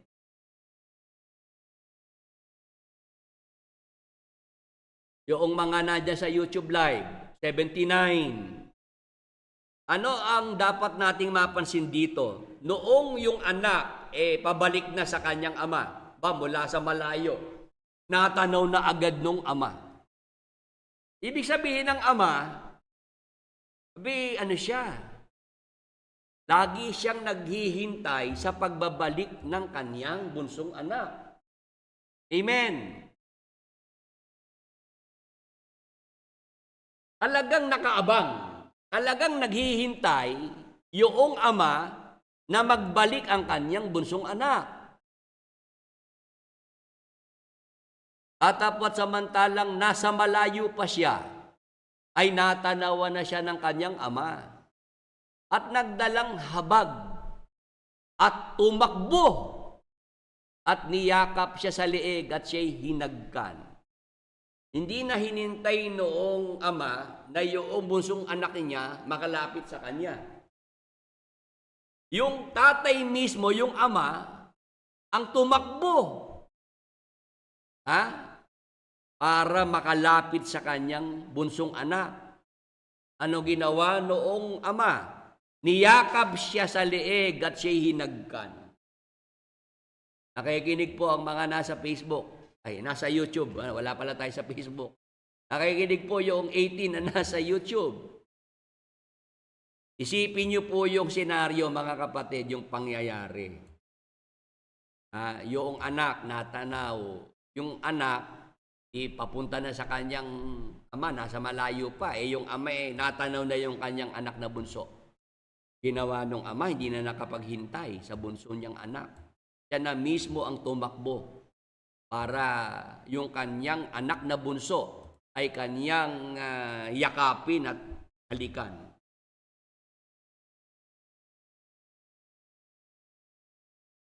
Ngayon, ano nangyari dyan mga kapatid, mga ka-Bible study? May kahulugan po yung pangyayari na yan. Yung ginawang pagtakbo noong ama sa kanyang bunsong anak, yung kanyang ginawang pagyakap at paghalik. Merong ibig sabihin yun mga kapatid. Ngayon, tuloy natin ang pangyayari. Sahin natin. Kung sila'y magkaharap na ng kanyang ama, at sinabi ng anak sa kanya, Ama, nagkasala ako laban sa langit at sa iyong paningin. Hindi na ako karapat-dapat na tawaging anak mo. Nakapagsalita yung anak. Kung ano yung kanyang prepared speech, ihandang salita, nasabi naman niya sa kanyang ama. Sabi niya, Ama, nagkasala ako laban sa langit at sa iyong paningin. Maamin siya'y nagkasala. Hindi na ako karapat-dapat na tawaging anak mo. Tuloy. Tatapwat, sinabi ng ama sa kanyang mga alipin. Mga kapatid, mga ka-Bible study, iba merong handang speech yung anak. Ang nangyari, nung sila magkaharap na ng tatay niya, hindi niya natapos. Hindi niya nabuo. yung kanyang inihandang speech. Kasi di ba, ang sabi niya, ito na lang sasabihin ko sa tatay ko, kasala ako laban sa langit at laban sa iyo, hindi na ako karapat-dapat na tawaging anak mo. Ibilang mo na lang ako na isa sa iyong mga alipin. Di ba? Yun ang buo eh. Pero mga kapatid, hindi na nakatapos itong anak sa sasabihin niya. Bakit? Ang ama, na-interrupt na siya eh. Hindi na niya naituloy yung kanyang sasabihin. Ang sabi ng ama sa kanyang mga alipin, dalhin ninyo ritong madali ang pinakamabuting balabal at isuot ninyo sa kanya at lagyan ninyo ng singsing ang kanyang kamay at mga panyapak ang kanyang mga paa. Ayan, mga kapatid, mga ka-Bible study. Ang ama, hindi na pinatapos yung anak sa kanyang gustong sabihin. Ang ama, nag-utos sa kanyang mga alipin para sa kanyang anak. Dalhin ninyo ritong madali ang pinakamabuting balabal. Isuot ninyo sa kanya. Lagyan ninyo ng singsing ang kanyang kamay at mga panyapak ang kanyang mga paa. Mga kapatid, mga ka-Bible study, ano ang iniutos ng ama na gawin ng mga alipin para sa kanyang anak na bunso? Suotan ng pinakamabuting balabal ang kanyang kamay, suotan ng singsing, tapos bigyan siya ng panyapak, suotan ng panyapak ang kanyang mga paa. O ano ibig sabihin po niyan? Yung tungkol dyan sa pinakamainam na balabal na isinuot dun sa bunsong anak, yung singsing isinuot sa kanyang kamay, tapos siya sinuotan din ng sandalyas o panyapak ang kanyang mga paa. Merong kahulugan yan, mga kapatid, mga ka-Bible study. Ngayon, pagpatuloy pa natin ang pagbabasa ng talinghaga. Ano nangyari? At kunin ninyo ang pinatabang guya at inyong patayin at tayo'y magsikain at magkatuwa. Ayan ang order, yan ang utos ng ama. Dahil bumalik na yung kanyang bunsong anak, kailangan palang mag-celebrate, kailangan magdiwang. Sabi noong ama sa kanyang mga alila, sapagkat patay na ang anak kong ito at muling nabuhay, siya'y nawala at nasumpungan. At sila'y nangagpasimulang mangagkatuwa. Ayan, dahil nga bumalik na yung bunsong anak, sabi noong ama, itong aking anak na ito patay na pero muling nabuhay. Siya'y nawala at muling nasumpungan. Kaya sila'y nagpasimulang magkatuwa. Naging masaya na po doon sa bahay ng ama. Ngayon, ano nangyari? Tuloy ang basa. Nasa bukid nga ang anak niyang panganay. Wala pala doon yung panganay na anak. Nandun sa bukid. At nang siya'y dumating at malapit sa bahay, ay narinig niya ang tugtugan at ang sayawan. Yung panganay na anak, at that time, wala pala sa bahay, nandun sa bukid. Ngayon, nung siya pauwi na, malapit na sa bahay, narinig niya may tugtugan, may sayawan. May kasayahan doon sa bahay. Ano nangyari? Tuloy ang basa. At pinalapit niya sa kanya ang isa sa mga alipin at itinanong kung ano kaya ang mga bagay na yaon. Meron siyang tinawag na alipin. Tanong niya, bakit ba may tugtugan, may sayawan? Anong meron? Tuloy ang basa. At sinabi niya sa kanya, sabi nung alipin doon sa panganay na anak na lalaki, dumating ang kapatid mo at pinatay ng iyong ama ang pinatabang guya. Dahil sa siya'y tinanggap niya, naligtas at magaling. Yun ang sinabi noong tinawag niyang alila. Ang kapatid mo'y dumating. Kaya ang iyong ama, pinatay yung pinatabang guya. Tinanggap siya, naligtas at magaling. Tuloy. Tatapwat, nagalit siya at ayaw pumasok. Mga kapatid, mga ka-Bible study, tanungin ko po kayo, ito bang naramdaman ng panganay na anak na lalaki nung maibalita sa kanya na yung kanyang bunsong kapatid bumalik na at ito yung kanilang ama naghanda may selebrasyon para ipagdiwang yung pagbabalik doong bunsong anak.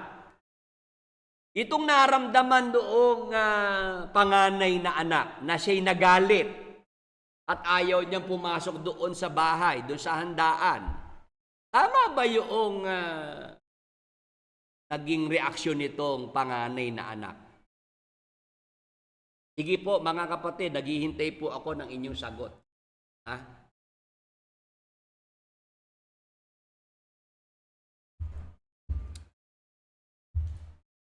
Meron siyang pagtatampo na naramdaman itong panganay na anak. Nagkakatuwa doon sa bahay, masaya yung ama dahil yung bunsong anak bumalik na.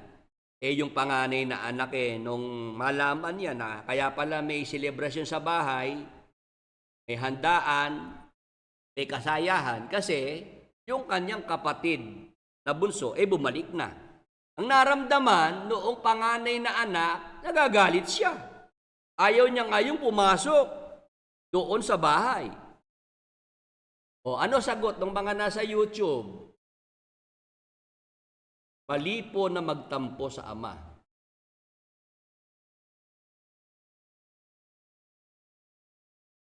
Real talk lang, tama na magtampo. Ayan, magkakontra na si Brad Ray, saka si Sis Rowena.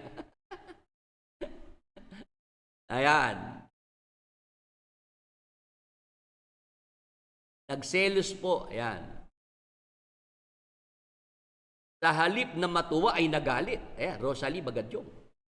Okay po, salamat po dyan sa mga nagko-comment. Sana yung iba mag-participate.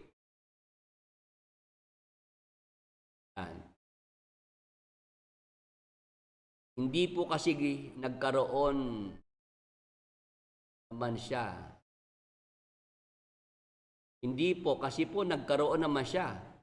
Kahati sa kayamanan ng ama, naging sakim. Na naghili yung panganay. Yang dapat nga matuwa. Sige po, 75 yung nasa YouTube live ilan pa lang yung nagko-comment. Baka naman yung iba hindi nakikinig ng mabuti kaya hindi makapag-comment. Wag po muna kayo mag-intindi ng ibang bagay. Dapat sa pakikinig ng salita ng Diyos, mga kapatid, mga ka-Bible study. 79. Hinihintay ko pa po yung iba na mag-participate. Tama ba na yung panganay na anak?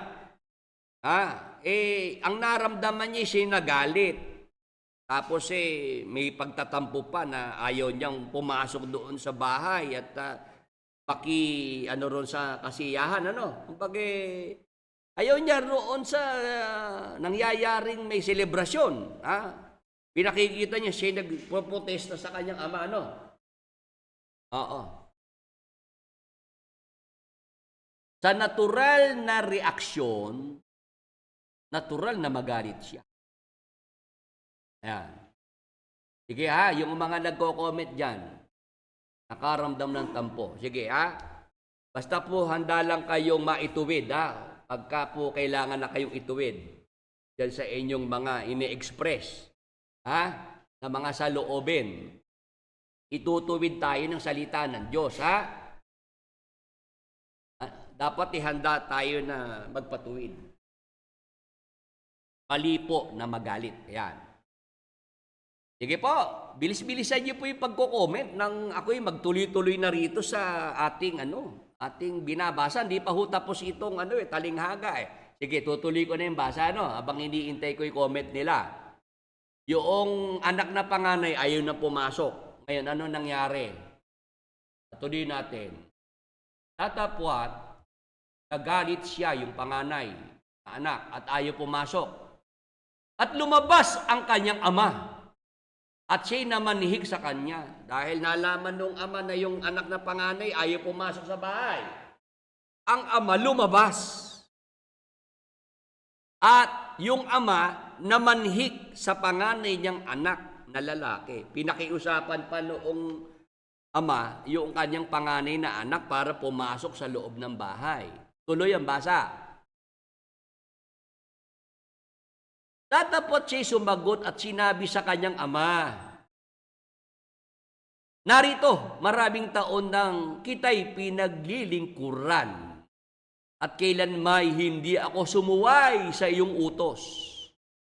At gayon may hindi mo ako binigyan kailanman ng isang maliit na kambing upang ipakipagkatuwa ko sa aking mga kaibigan. Ito na, mga kapatid, mga ka-Bible study. Nung magsalita na yung panganay na anak na lalaki, kasi ayaw niyang pumasok sa loob ng bahay. Ang ginawa ng ama, siya na lumabas para pakiusapan yung kanyang anak na panganay na pumasok. Ngayon, nagsalita yung panganay na anak. Ang sabi sa kanyang ama, yung pagka pinag-aralan mo mayroon siyang yung kanyang saloobin Oo, meron siyang kim-kim na sama ng loob. At siya nagsalita ng salitang sumbat. Sumbat ito Itong sinabi ng panganay na anak sa kanyang ama, siya'y nanumbat Sabi niya, narito marami ng taon na kita'y pinaglilingkuran. Kailanman hindi ako sumuway sa iyong utos. Aba, pinapakita niya siya masunurin. Naglilingkod ako sa iyo, ako sumusunod sa iyo. Wala akong sinuway sa iyong utos. At gayon may hindi mo ako binigyan.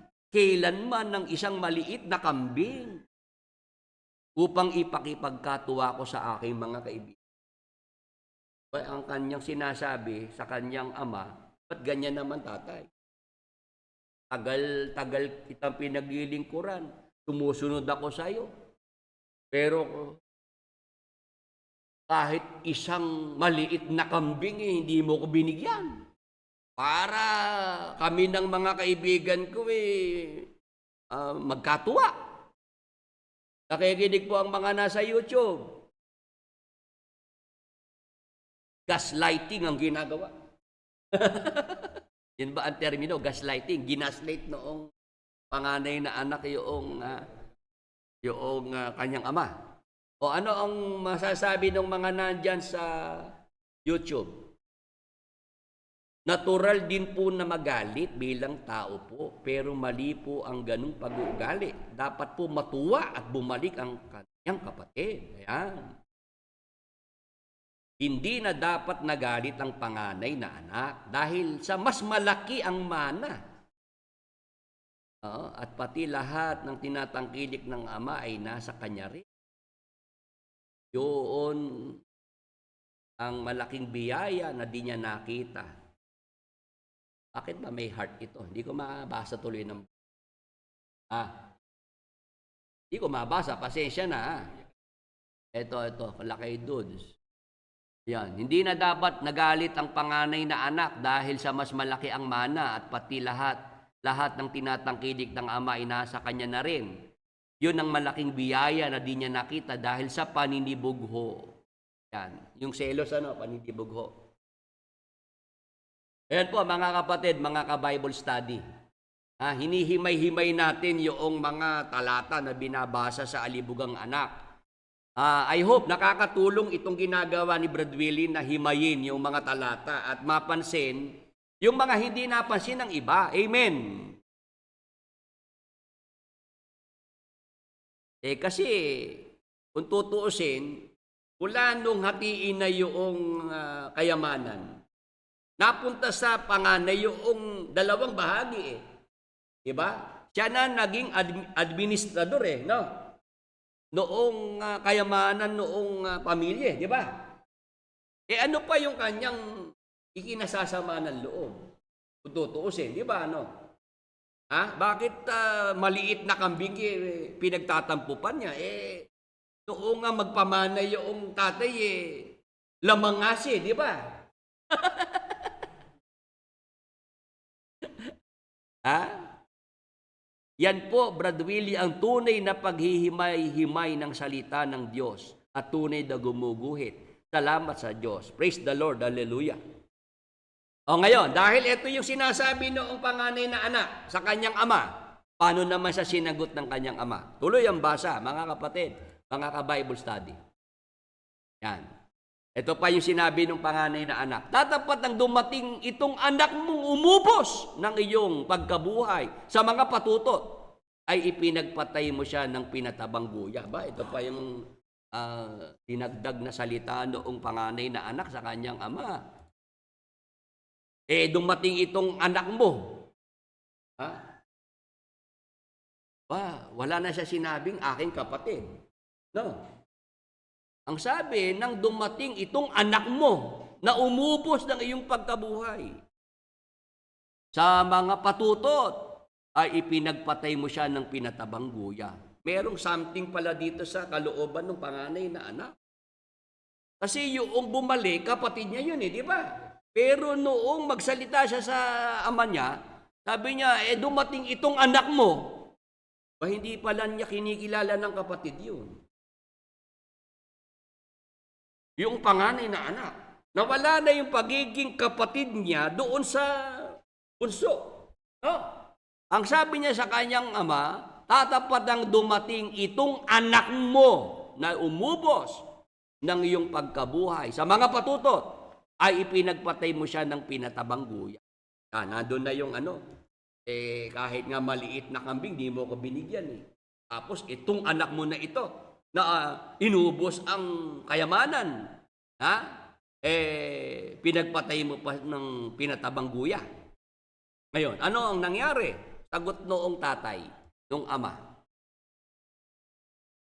At sinabi niya sa kanya, ito sagot noong ama, anak, ikaw ay palaging nasa akin, at iyo ang lahat ng akin. Ayun. Ibig sabihin ng tatay, kasi sinabi niya, ama, kahit maliit na kambing, di mo ko binigyan.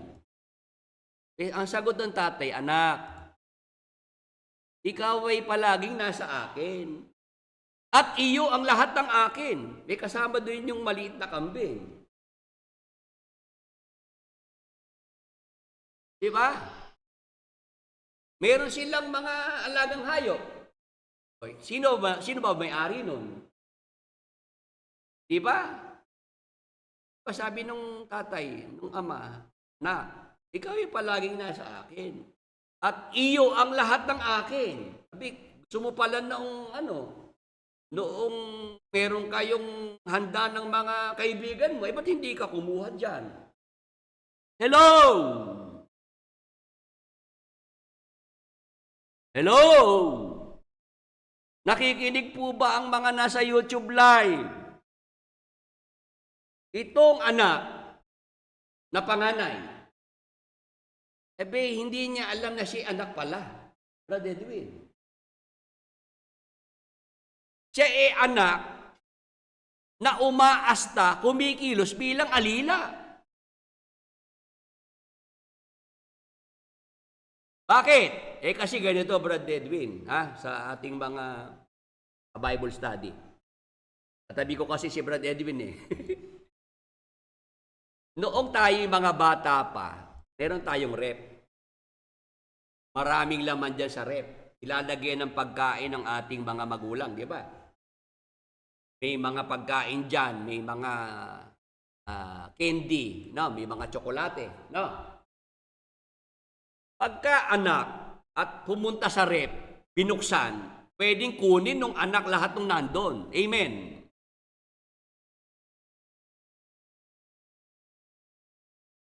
Amen po ba sa mga nasa YouTube? Sana sumagot po kayo para maintindihan nyo po. Pinapakita ko, bilang anak, may karapatan ka sa bahay at sa laman ng bahay. Amen. Sa laman ng rep, pag anak ka, buksan mo yung rep, kung ano nandyan, kunin mo, kainin mo. Yun ang bilin ng aming nanay eh. Ha? Pagka kayo nagugutom, yung rep, meron diyang mga nakalagay dyan. Kumain na lang kayo dyan para huwag kayo magutom. Oo. Ngayon, meron kaming kasambahay noon, meron kaming katulong. Nadidinig ko pagka nagsabi sa nanay namin pwede po bang makahingi ng ng kung halimbawa doon sa rep mayroong mansanas. Ate, tawag sa ating nanay, ate, pwede po bang makahingi ng mansanas doon na nasa rep? Pag pinayagan noong nanay namin, makakakuha yung aming kasambahay, yung aming katulong. Makakakain siya.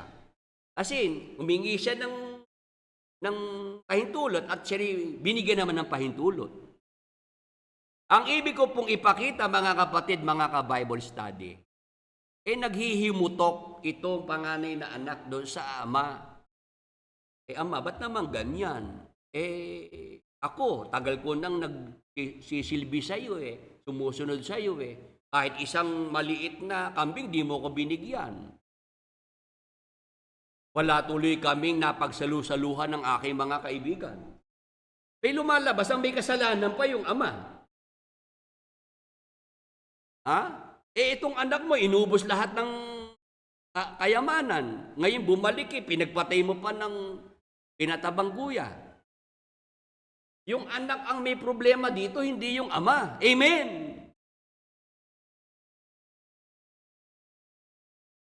Bakit? Anak siya. Siya yung panganay na anak. Pero ang kilos niya, ang isip niya, ang mentalidad niya bilang alila.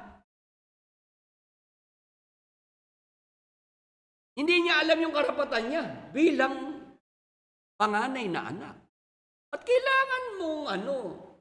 kailangan mong humingi ng isang maliit na kambing para merong kayong mapagsalu-saluhan ng kaibigan mo? Ikaw ang may-ari niyan Yun ang ibig sabihin ng tatay. Kaya para sabihin na hindi pinapaboran yung panganay na anak at yung bunso lang ang pinapaboran. Pangalan nun, Atoy, Rependa. Sana mabago na yung kanyang pagkakaintindi doon sa binasa niyang talinghag. Napakita mo nga yung kay Brad Ate Rependa, yung sinasagot ko na kaya tayo nagpapaksa ngayon ng tungkol sa alibugang anak. Kasi nga si Brother Ate Rependa, yun ang kanyang naging comment.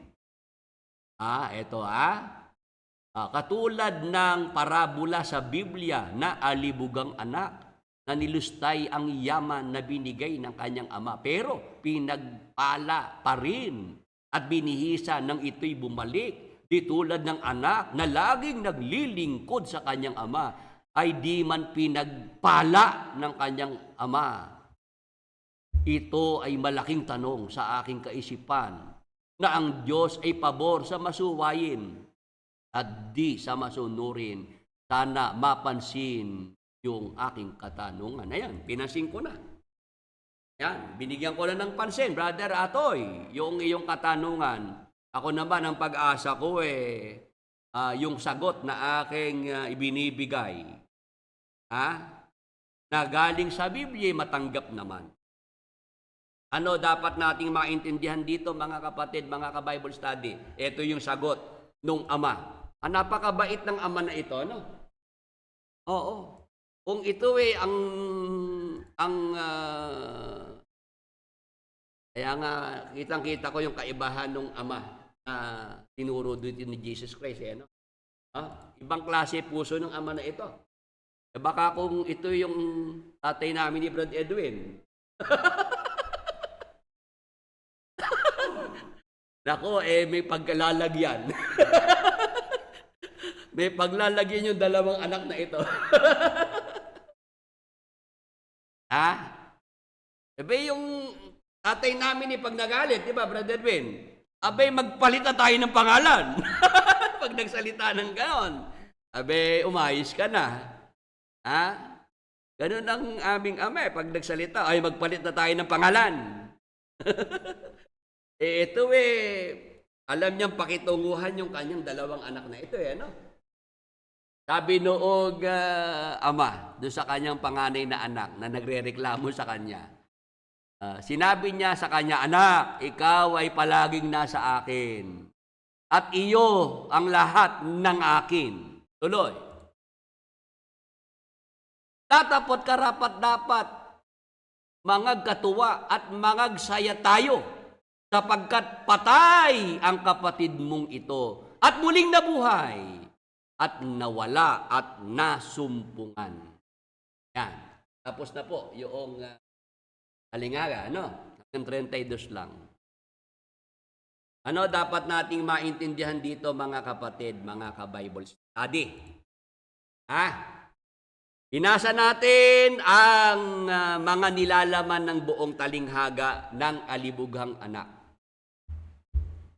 Nakita natin yung buong kwento. Ngayon, ano po ang mensaheng ibig ituro ng talinghaga ng Alibughang Anak ayon sa Biblia? Ito po bang talinghagang ito na binabasa natin? Tayong mga nagbabasa sa panahong ito, meron ba tayong kinalaman dito? Meron ba tayong dapat na matutunan dito sa talinghagang itinuro ng ating Panginoong Jesucristo? Ano ba yung mensaheng ito? Na gustong iparating sa atin ng Panginoong Jesucristo gamit ang talinghaga ng Alibughang Anak. Yan ang ating itutuloy next Sunday. March 22. Mga kapatid, mga ka-Bible study. Yan, markahan po natin yung March 22 dahil dyan natin ipagpapatuloy ang lundo ng ating paksa. Yung bunsong anak na lalaki, sino ba ang kanyang nire-representa? Yung panganay na anak na lalaki, sino ba yung nire-represent ng panganay na anak na lalaki? Yung ama na binabanggit dito sa talinghaga, sino ang kanyang kinakatawan? O yan ang ating pag-aaralan next Sunday kung loloobin ng Panginoon. I hope and I pray, kahit hindi pa natin natapos ang ating paksa, meron na pong natutunan ang mga nakasama natin ngayong umaga sa ating Bible. Meron na po ba tayong natutunan? Meron na po bang mga naituwid na mga maling pananaw? I hope nakatulong po yung ating mga binasang mga talata para magbago tayo ng ating mga pananaw. Lalo po dyan sa talinghaga na yan, mga kapatid, talinghaga ng Alibughang Anak. Huwag nating mapagkamalian na ang Diyos ang pinapaboran niya yung masama. Yung mga makasalanan, yung mga hindi kumikilala sa Diyos. Nagkakamali po tayo pagka gano'n ang ating pagkakaintindi dyan po sa agan. Sige po, alas 11 na rin po pala, magsagawa na lang po tayo ng isang commanding prayer para po sa lahat ng mga may sakit, may mga karamdaman, kayo na po magsabi, magbanggit, kung ano-ano po mga sakit karamdaman yan na uutusan nating umalis sa ating mga katawan, sa ating mga mahal sa buhay. Sa pananampalataya po ay tanggapin natin ngayon ang kagalingan sa ating mga sakit at mga karamdaman. Sige po, sa pangalan ni Jesus, sa dugo ni Jesus, inuutosang umalis, mawala ating mga katawan, ating mga mahal sa buhay. Ano bang sakit, ang karamdaman. Sa pangalan ni Jesus, sa dugo ni Jesus, kagalingan, dahan, kalakasan, ipagkaloob sa ating mga katawan, ating be healed and be restored in Jesus' mighty name. Lord Jesus Christ, Amen. Sa lahat po ng mga tumanggap ng kagalingan mula sa Panginoong Yesus, instant healing, gradual healing po ang ating tinatawag. Magpasalamat po tayo sa Panginoong Yesus, mga kapatid, mga ka-Bible study.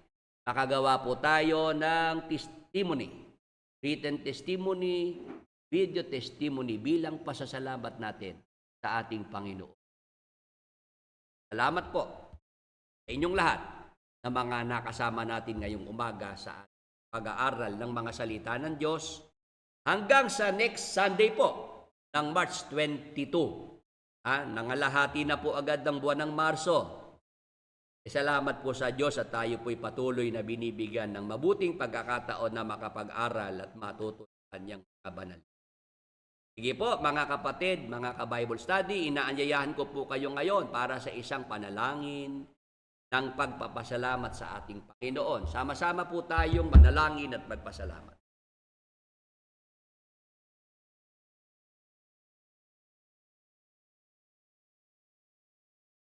Panginoon naming Diyos, Amang banal, makagalang-galang, makapangyarihan, sa pangalan ng Panginoong kapangyarihan,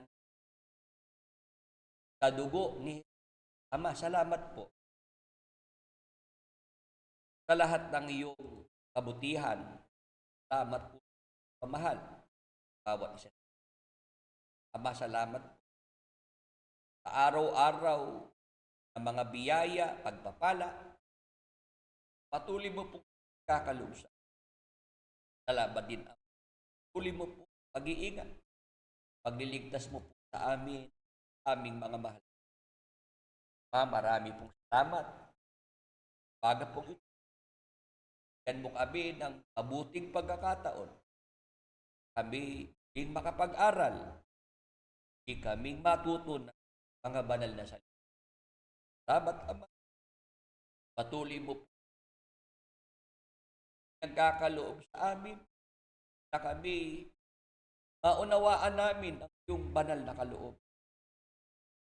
Ipagkaloob mo po, Ama, na ang mga banal na salita mo na aming natutunan ngayong umaga, ito po ang may maingatan namin sa aming mga puso, maging gabay po namin sa aming mga patuloy na paglilingkod.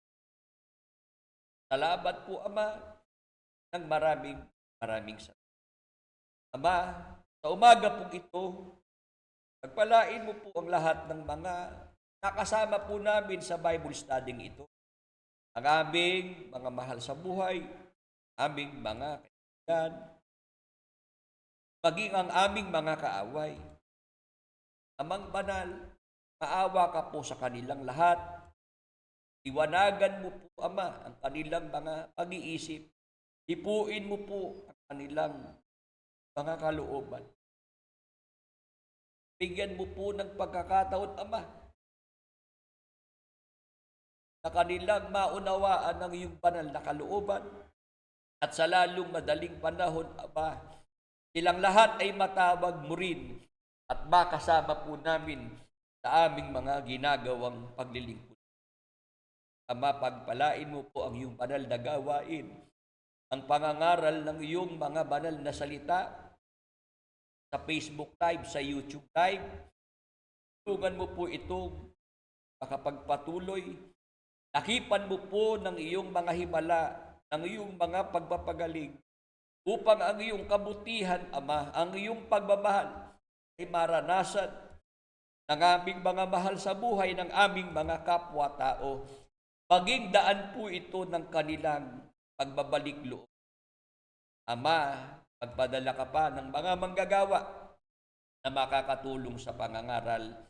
Tumawag ka pa, Ama, ng karagdagang mga kapatid na magtataguyod sa iyong banal na gawain. Pagpalain mo po, Ama, ang lahat ng mga sumusuporta, nagmamalasakit sa iyong banal na gawain.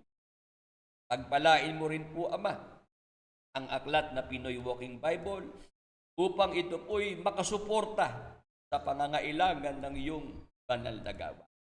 Ama, sa aming pagtatapos ngayong umaga, sa aming pansamantalang paghihiwa-hiwalay, sa iyong mga kamay, ipinagkakatiwala namin ang aming mga buhay at sa dugo ni Jesus, patuloy na proteksyon, pag-iingat, pagkaloob mo po sa amin. Ingatan mo rin po ang aming mga anak. Huwag mo pong pabayaan na sila'y ligaw ng landas, mapariwara ang buhay nila. Pagkaloob mo po, Ama, na ang aming mga anak ay maakay din po namin aming mga lahat ng aming mga problema, suliranin sa buhay na ito, ikaw na po ang magbigay ng mga solusyon. Ama, ang aming mga kababayan na naiipit sa giyera sa Middle East, ikaw na po, Ama, tumigap at mag-ingat sa aming mga kababayan. Ni Jesus, proteksyon, pag-iingat, ipagkaloob mo po sa aming mga kababayan, loobin mo po, Ginoong Diyos, na ang aming mga kababayan ay muli po makauwi ng ligtas, mapayapa sa aming bansa, makasama ang kanilang mga pamilya, ang kanilang mga mahal. Ama, umaga pong ito, kami po'y sumasampalataya ng buong puso na ang lahat ng aming mga kahilingan ay ipinagkaloob mo na po sa bawat isa sa amin. Salamat po Diyos Ama, salamat po Diyos Espiritu Santo, salamat po sa pangalan ng aming Diyos at Panginoon.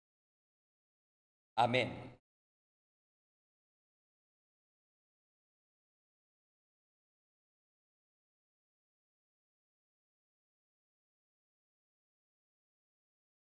Salamat po sa lahat ng mga nakasama po natin ngayong umaga, Bible study. Salamat po sa inyong oras, sa inyong tangin. Suporta po sa ating pangangaral ng mga salita. Salamat po sa mga batang kilik ng guro na pagpalain po tayo ng ating Panginoon.